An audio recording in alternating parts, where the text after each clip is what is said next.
Hi there and welcome to our video on how to troubleshoot a 1999 Jetta Volkswagen automatic transmission. This transmission is used in many different models of the Volkswagens and also other European vehicles. So this may prove quite useful to anyone that wants to troubleshoot these transmissions but doesn't have the factory diagnostic test sets. We searched high and low on the internet until we found a couple of documents which proved quite fruitful for troubleshooting this transmission. These documents reference specialized test equipment, but all you really need is a volt-ohm meter to do the tests that are contained in these documents. This video focuses primarily on electrical tests of the transmission, which allowed us to fix our transmission. The documents that are referenced also get into the hydraulic aspect of the transmission repair if you should need such information. The two reference manuals are listed here, and they are both PDF files and can both be found by searching DuckDuckGo or Google.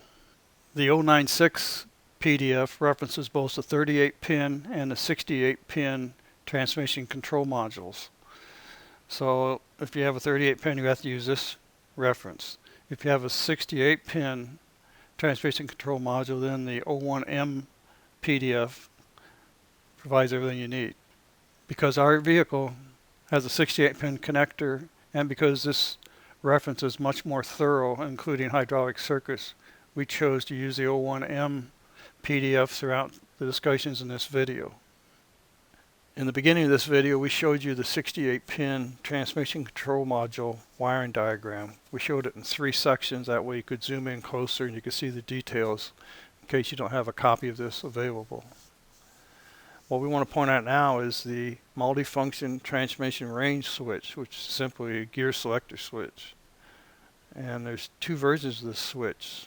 The left-hand picture here shows the electronic version, and the right-hand picture shows the mechanical switch version. These are from 2 different schematics within the same reference number 1, and they show that they have the same number of pins on the switch, but the color code on the wiring is different, but they all end up at the same pins on the TCM. Only resistance tests are provided in both these documents concerning the switch. Therefore, we have to address the electronic switch and how you would test that. We will show you the voltage readings you should get when we get to the test tables.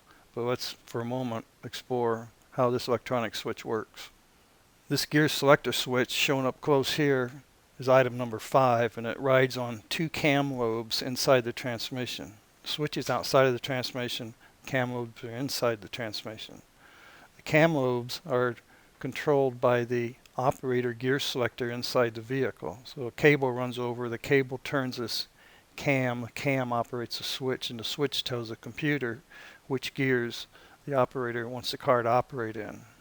The mechanical version of this switch has 2 pins which move up and down on the cams, and they simply open and close switch contacts, so resistance checks can be used to test that switch. The electronic switch version is a Hall effect switch, and it cannot use resistance checks. Instead, we have to measure voltages.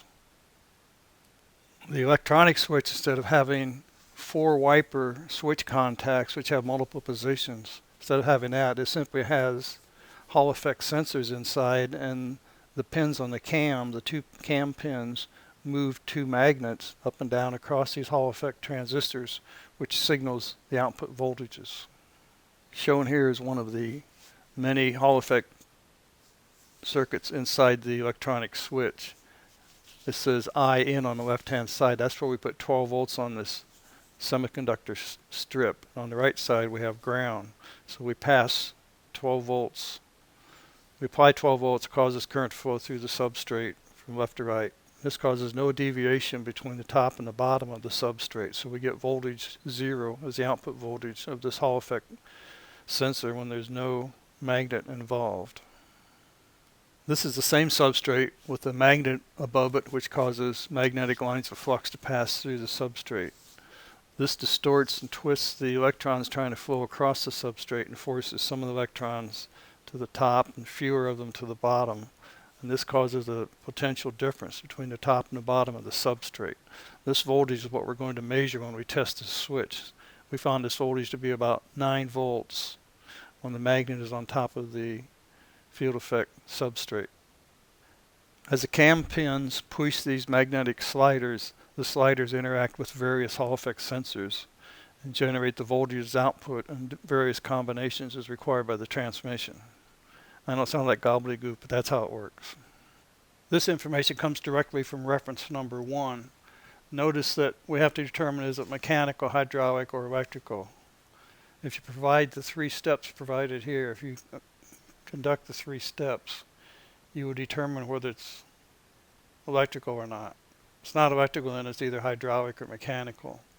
So these 3 simple checks will help you determine if this video is going to help you or not, because this video is only based on electrical problems. Here from reference 1 is a list of all the electrical components that make this transmission function properly. We can break these components down by looking at different pieces, and the reference number 1 will show you how to troubleshoot each one of these pieces. The exception is the transmission selector switch, item 5 in the picture, and we explain how the electronic version of that works. The transmission already knows what gear the operator selected with the gear shift switch, but how does it know what the transmission is actually doing? Well, it does this by reading the input shaft and the output shaft speed. By measuring the input shaft speed versus the output shaft speed, it can determine the gear ratio between the two. That gear ratio tells the transmission control module which gear it's actually in. So that's how it can cross-check to make sure it's doing what it thinks it's doing. So these 2 speed sensors are highly important. The first speed sensor is the transmission vehicle speed sensor at the front of the transmission near the torque converter. The second speed sensor is called the vehicle speed sensor, which is the tail shaft of the transmission, which is under the motor mount that holds the transmission onto the car. If the transmission can't receive both of these speed sensors, then the transmission doesn't know what gear it's in. It goes into what's called Limp Mode, which is gear 3. And that's described back in the basic diagnostic page as step number 2 when you unplug the cable to the TCM. Of course, the transmission control module actually selects the gears that it wants with the valve body and these 7 solenoid valves. The TCM commands various valves to operate, which selects the gears that it expects. Then it looks at the speed sensor to see if it actually commanded that gear, if all the hydraulics did what it expected. And this is part of the feedback for the TCM. Another electrical system required to make this TCM function properly is the engine control module. It's shown here at the bottom right of the schematic diagram. This engine control module provides throttle position as well as other things such as engine temperature to the transmission control module, so that the transmission control module knows when it's acceptable to change gears. This ECM also receives signals from the park neutral position switch, which is the top of the schematic. I meant to say park neutral position relay. This relay senses other activities, it provides power, and the ECM uses this relay to set conditions that are acceptable for transmission operation. You can trace the wires yourself, it's not that hard. The last 2 electrical switches we're going to discuss for proper TCM operation is the brake light switch and the kick down switch. The brake light switch simply tells the transmission when it's allowed to put it into gear. It unlocks the shift lever in the passenger compartment so the person can select other than park. And the kick down switch tells the transmission control module that you want more power, you want more acceleration, so it's going to drop down to lower gears to give you that power and acceleration that you need. These 2 switches can be traced quite easily just through the wiring diagram. And this pretty much concludes the electrical parts that makes the TCM function properly and makes the transmission shift properly. This is a cutaway view of the transmission looking from the back of the car towards the front of the car. Up here at this position, you will find that there is a mounting point for the transmission speed sensor, which basically monitors the torque converter. I said input shaft. Well, the input shaft is driven by the torque converter. And then over here we have the vehicle speed sensor mounting point, and right here in the middle we have the transmission gear selector switch mounting point. What cannot be seen in this picture is the cable that plugs into the transmission and goes to the transmission control module, which feeds all the solenoids. So the solenoid connector is really about in line with the transmission input shaft, and it's on the rear side of the back end of the car side of the transaxle. So it's about right here. So that's the basic connections to the transmission as far as sensors are concerned. Reference 1 mentions two tools, specialized tools, which you really don't need to troubleshoot this transmission. They just make it easier. The first tool is the scan tool, which reads the transmission codes, and the second tool is this VAG 1598 tool. Apparently there's two versions of this. There's a 1598-9 for the 38-pin connectors, and there's a 1598-18 for the 68-pin connectors. In actuality, all the 1598 is a breakout box. It allows you to plug into the transmission control module as shown here.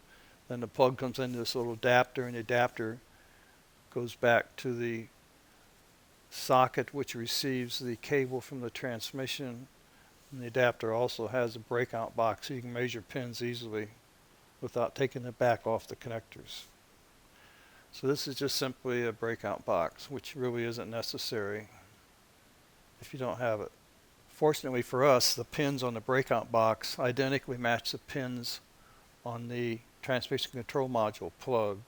So when I talk about pin 1 or pin 2 or pin 3 on the breakout box, it's also pin 1, pin 2 or pin 3 on the cable going into the TCM. So this makes life easy. We can use the exact charts that they developed for the breakout box by back probing the actual pins of the TCM cables. Our first measurements refer to the resistance tests for the speed sensors and the automatic transmission fluid temperature sensor as shown in this table. Notice that in this table the column on the left hand side has two pin numbers. It wants you to put the test device between those two pin numbers. For example, the first row is pin 20 to pin 65. They want you to actually put the ohm meter between those two pins. Then they want you to do the test conditions. Ignition switch off, TCM disconnected, 2K ohm scale your ohm meter if you can select that. And then it tells you what the resistance should be.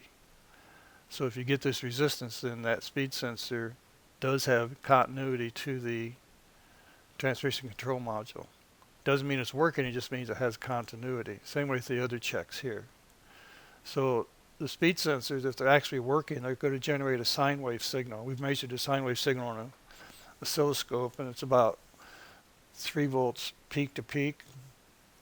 6 volts peak to peak, which means about 2 volts RMS, or 2 volts on the AC mode of your volt ohm meter. So you should see a 2 volt signal on your ohm meter voltage reading setting while one of the wheels is turning. We jacked one wheel up off the ground and spun one wheel and put the meter on there, and you can see the sine wave. That proves that not only do you have continuity, but you also have the speed sensor generating a signal. We measured this signal by starting the vehicle with one wheel lifted off the ground, putting it in drive with the TCM cable disconnected, and then back probing the TCM cable pins 20 to 65, and that gave us the sine wave signal. You don't need the TCM plugged in, because this signal is generated by the magnetic field affecting the coil, which is the speed sensor. This is a reference 1 transmission selector switch test table. The first 3 tests, you notice we've modified on the right hand side for the electronic switch. The other columns in this test are for the mechanical switch, which has resistance checks. So you notice the last column shows what the key on voltages should be with the TCM cable plugged in on these various pins. So you have to back probe the connector while it's plugged into the TCM to make this electronic switch test. final resistance table we use from reference 1 is the resistance checks for the remaining solenoids, the lockout switch, and the kickdown switch. This table is used exactly as displayed here, no modifications, just do what it says. It turned out in our particular problem, when we unplugged this cable from the transmission, we discovered that when we plugged it back in, the transmission worked again. So we had an oxidation of the contacts on one of these solenoid pins. So it never hurts to reseat all your connectors when you start troubleshooting something to make sure it's not a simple oxidation problem.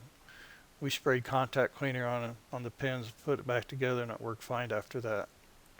So hopefully these procedures, these tests will help you identify electrical problems affecting your car's automatic transmission.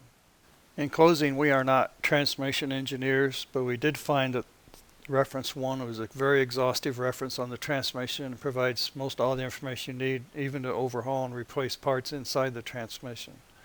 Reference 2 came in handy if you had a 38-pin TCM connector. I suspect that you can use reference 1 on a 38-pin connector except for the schematics. The rest of the transmission should be quite similar. So we hope you found this information useful.